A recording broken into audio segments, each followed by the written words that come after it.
Le groupe Bernard Ayotte est implanté à Shanghai. La vingtaine de collaborateurs de GBH Asia est en quête des précieux masques. Résultat, le groupe parvient à en faire d'acquisition 1 350 000. Alors que le gouvernement incite à la reprise des activités, les entreprises peinent à fournir les équipements de protection à leurs salariés. Et pour cause, l'ARS réserve ces masques pour les soignants et un décret interdit aux pharmacies d'en vendre aux personnes ne travaillant pas dans le domaine de la santé.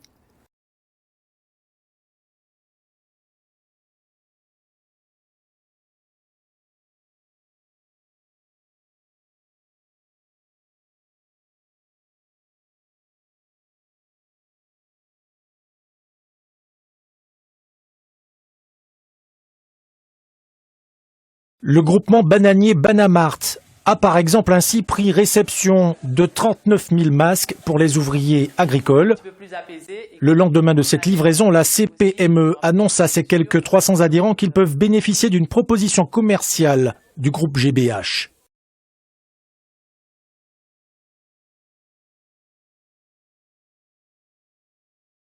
Très rapidement, bien évidemment, les entreprises se sont également manifestées, et nous les avons également d'ailleurs sollicitées. Quelques-unes donc ont pu placer des commandes.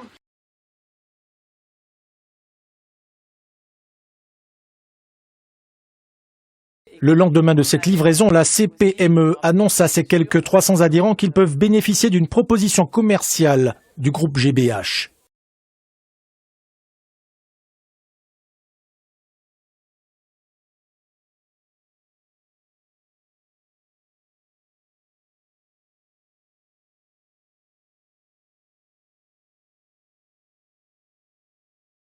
Le président du MIR, Garcin Malsa, a interpellé le préfet pour que les importations du groupe GBH soient réquisitionnées au profit des soignants de Martinique. Dans sa réponse, le préfet indique que le représentant de l'État est habilité, si la situation sanitaire le justifie, à ordonner les réquisitions nécessaires.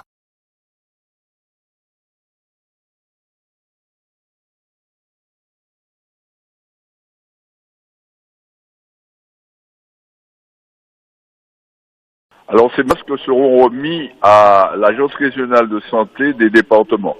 Les entreprises se sont également manifestées, et nous les avons également d'ailleurs sollicitées. Quelques-unes donc ont pu placer des commandes. Écoutez, déjà je voudrais saluer le personnel soignant, parce que vraiment ce sont des gens qui se donnent corps et âme pour sauver des vies depuis un moment. Et c'est ce qui a fait que nous avons réfléchi à un moyen de les aider. S'il voulait vraiment agir pour le bien-être du peuple martiniquais, il aurait pu faire beaucoup plus que d'acheter des masques. Bernard Ayotte a tellement d'argent qu'il aurait pu, je sais pas, moi, retaper l'hôpital ou construire un deuxième, troisième, quatrième hôpital en Martinique. En fait, c'est ça les capacités financières de Bernard Ayotte. Mais là, le gars envoie des miettes. Et on l'applaudit. Bon, il fait déjà le geste, c'est bien, mais encore un petit effort, parce que dans une période comme celle-ci, où on explique aux gens qu'ils vont devoir probablement travailler plus pour lancer l'économie, moi, travailler plus, je suis pas du tout opposé, mais à condition que l'effort soit partagé. Donc c'est vraiment une démarche citoyenne, c'est ce que vous répondez à ceux qui pourraient vous soupçonner ou vous taxer de faire de la récupération. Vous inscrivez en faux bien sûr et c'est une démarche citoyenne, on a besoin de masques et comme d'autres entreprises vous vous mobilisez pour ces actions de soutien. Écoutez, je ne répondrai même pas à ceux qui nous taxent de faire de la pub ou autre. Bernard Ayotte qui ne fait jamais rien qui ne concerne pas son portefeuille, tout d'un coup est très soucieux du bien-être et de la santé des Martiniquais, Bernard. Après avoir empoisonné les Martiniquais, tu veux jouer au super-héros, Bernard? Bernard. C'est pas sérieux. Nous sommes dans une crise extrêmement grave qui concerne la planète entière. Nous voulons contribuer, aider.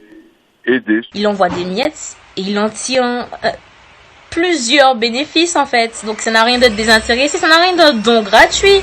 Les béquets ne font pas de dons gratuits, les gens. Allons être sérieux 2 secondes, allons arrêter d'être naïfs. Nous avons commencé par de plus petites opérations avec du gel hydroalcoolique. Est-ce qu'on peut croire que Bernard Ayotte grand capitaliste, esclavagiste, grand criminel devant l'Éternel, tout d'un coup, il est devenu humaniste. S'il voulait vraiment agir pour le bien-être du peuple martiniquais, il aurait pu faire beaucoup plus que d'acheter des masques. Et maintenant, nous avons fait une plus importante opération parce que les masques sont très importants pour le personnel soignant. Et nous sommes vraiment contents de pouvoir leur offrir cela. Après autant d'efforts déployés, vous n'avez toujours pas compris que, en fait, il n'y a que deux choses qui comptent réellement pour les béquets. Et parmi ces deux choses-là, il n'y a pas la santé des Martiniquais. Il y a leur argent. Très rapidement, bien évidemment, les entreprises se sont également manifestées. Nous les avons également d'ailleurs sollicitées. Quelques-unes donc ont pu placer des commandes. La cherté des produits dans les territoires d'outre-mer, on en parle depuis très longtemps et on n'arrive pas à trouver la solution de la cherté de la vie. Par contre, on voit quand même que les groupes, les grands distributeurs, eux, ils font du profit chaque fois un peu plus. Alors on n'arrive pas à réduire les prix, mais on arrive à augmenter les profits. Ces très grands groupes sont aussi des grands absorbateurs d'argent public. Ces très grands groupes sont aussi des grands absorbateurs d'argent public, je l'avais déjà dit dans une précédente vidéo, car d'un côté, on ne peut pas nous expliquer qu'on donne de l'argent, donc qu'on tient sous assistance respiratoire les économies des territoires, notamment les très grands groupes qui consomment évidemment prioritairement ces fonds pour qu'ils nous permettent d'amener des services et des produits au prix de la métropole et en même temps de trouver 40% de prix supérieur. Donc d'un côté, prennent l'argent et de l'autre côté, on a encore la vie chère. Il y a leur argent, ça tout le monde sait que c'est super important pour eux, leur argent, et leur réputation. Et ces deux choses-là ont vraiment été mis à mal ces 6 derniers mois en Martinique par un groupe d'activistes martiniquais. On a traîné le nom de Bernard Ayotte, sa famille, son entreprise dans la boue, à juste titre, puisque ce sont des criminels. Donc à un moment donné, Bernard, qu'est-ce qu'il va essayer de faire? Qu'est-ce qu'il va chercher à faire, Bernard? Il va essayer de redorer son blason. Et c'est exactement ce qu'il est en train de faire, en fait, quand il fait des dons gratuits, soi-disant, mais qu'il fait toute une communication pour que son don passe sur toutes les plateformes possibles et inimaginables. Donc tu vas voir qu'il a fait un don dans le journal, tu vas voir qu'il a fait un don sur Facebook, sur Instagram, partout.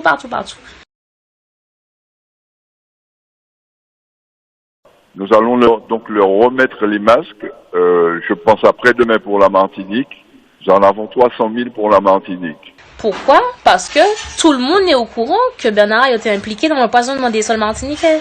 Je souligne ici que nous avons fait cette opération-là parce que nous sommes une entreprise citoyenne et nous avons jugé qu'avec l'importance de cette épidémie, nous avions une contribution à donner.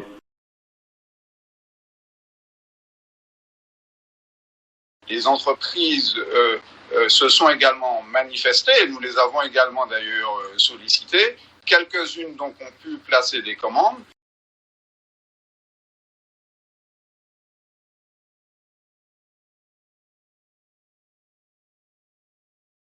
Eh bien, nous avons pensé que les masques seraient une bonne contribution parce que ce personnel en a besoin.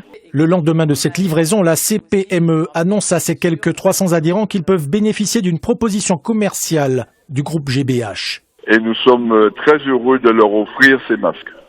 Donc, il faut que tout le monde soit au courant là que Bernard Ayotte est un super-héros, soi-disant. Alors que pas du tout, le mec est en train de faire de la thune. Non seulement, donc en fait il fait une pierre deux coups. Non seulement il redore son blason, il est en train de retaper son image, mais en plus il fait de l'argent.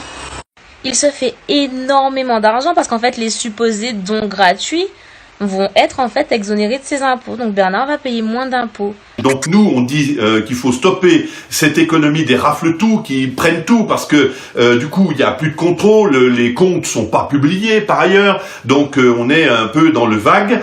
Et les voitures qu'il met soi-disant à disposition du personnel soignant, ben en fait, c'est en cas de panne. Donc en fait, ce qui se passe, c'est que quand Bernard met ses véhicules à disposition du personnel soignant en cas de panne, ce sont les assurances qui donnent de l'argent à Bernard. Voilà. Donc en fait, Bernard n'est pas du tout dans une logique humaniste. Bernard est juste soucieux de son portefeuille et de sa réputation d'enflure de béquet capitaliste. C'est tout. C'est tout. Sans oublier toute la thune que le gars est en train de se faire parce qu'il n'y a que les supermarchés qui sont ouverts et qu'en plus le mec a augmenté ses prix. Le mec nous baise. En pandémie mondiale, il continue de baiser profondément la population martiniquaise et on est censé lui dire merci. Quant à l'histoire de masques là, je me demande vraiment si on nous prend pas pour des tébés, des ababas, des impiocs. Je me demande vraiment pour qui on prend le peuple martiniquais. Tu veux pas me dire qu'on est en pandémie mondiale, que les pharmaciens n'ont pas le droit de se procurer ou de vendre des masques, que le personnel soignant n'a pas de masques, il y a des pénuries de masques, mais qu'une entreprise comme GBH, qui n'a rien à voir avec le monde médical, arrive à trouver 1 million de masques et c'est eux qui vont dispatcher les masques dans la Réunion, la Martinique, la Guadeloupe, la Guyane. On se fout de ma gueule. On se fout pas de ma gueule. Et en plus, Bernard fait croire qu'il a fait un don de 1 million. Mais Bernard, non, en fait. Tu fais un don, mais derrière ça, tu retournes au naturel. En fait, le chercher le naturel, il revient au galop. Tu retournes à ce que tu es. C'est-à-dire un sale enculé de capitaliste qui fait du chiffre, qui vend des masques alors que c'est interdit partout en France. Et pour cause, l'ARS réserve ces masques pour les soignants et un décret interdit aux pharmacies d'en vendre aux personnes ne travaillant pas dans le domaine de la santé. Les gens n'ont pas le droit de vendre des masques. Bernard, lui, vend des masques. Et on lui dit merci parce qu'il a fait un don alors que le gars est dans l'illégalité.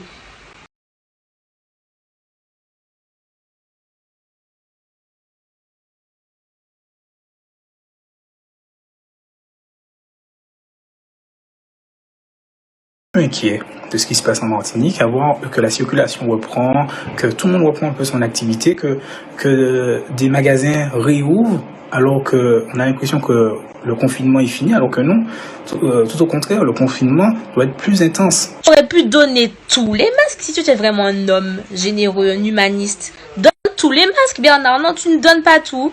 Tu ne donnes une partie, et puis l'autre partie, tu fais du business, Bernard. En pleine pandémie mondiale, Bernard. Et tu veux qu'on t'applaudisse? Ce n'est pas fini. Il faut qu'on fasse attention et qu'on respecte les règles. Cette inquiétude, le docteur Joseph Auguste la partage au quotidien avec 2 autres médecins généralistes. Depuis plusieurs jours, la population martiniquaise semble se déconfiner avant l'heure. Plus de circulation, des rues plus fréquentées par les piétons et devant les magasins autorisés à ouvrir, des clients de plus en plus nombreux. Une réalité qui inquiète ces médecins. C'est un virus qui est extrêmement contagieux, c'est un virus qui peut, si vous voulez, atteindre toute la population martiniquaise.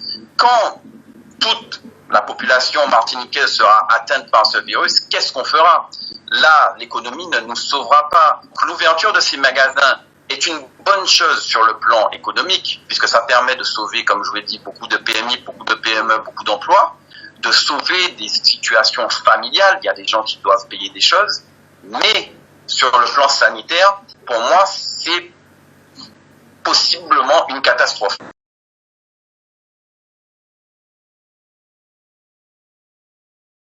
Mais j'ai même entendu dire qu'il donnait des petits paquets Yves Rocher aux infirmières. Oui, parce qu'il faut bien que Yves Rocher aussi soit exonéré d'impôts. Attends, toutes les entreprises vont être exonérées d'impôts avec ce business de pandémie-là. Mais les filles, ne mettez pas Yves Rocher sur vous, hein, parce que c'est cancérigène, c'est très très mauvais. Pour la peau, pour tout, pas mettez dans les autres. Jetez ça.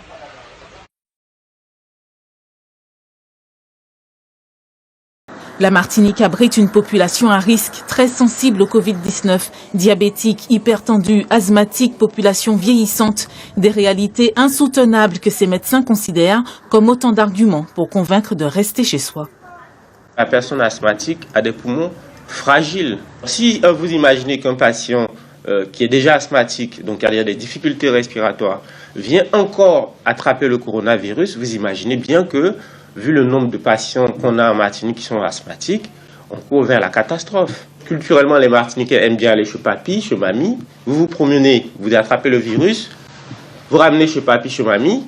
Demain, il arrive ce qui est déjà arrivé ici. On a déjà eu une grand-mère qui est morte de cela. Demain, vous allez vous sentir un peu coupable. Donc, nous, les médecins, nous vous lançons cette alerte.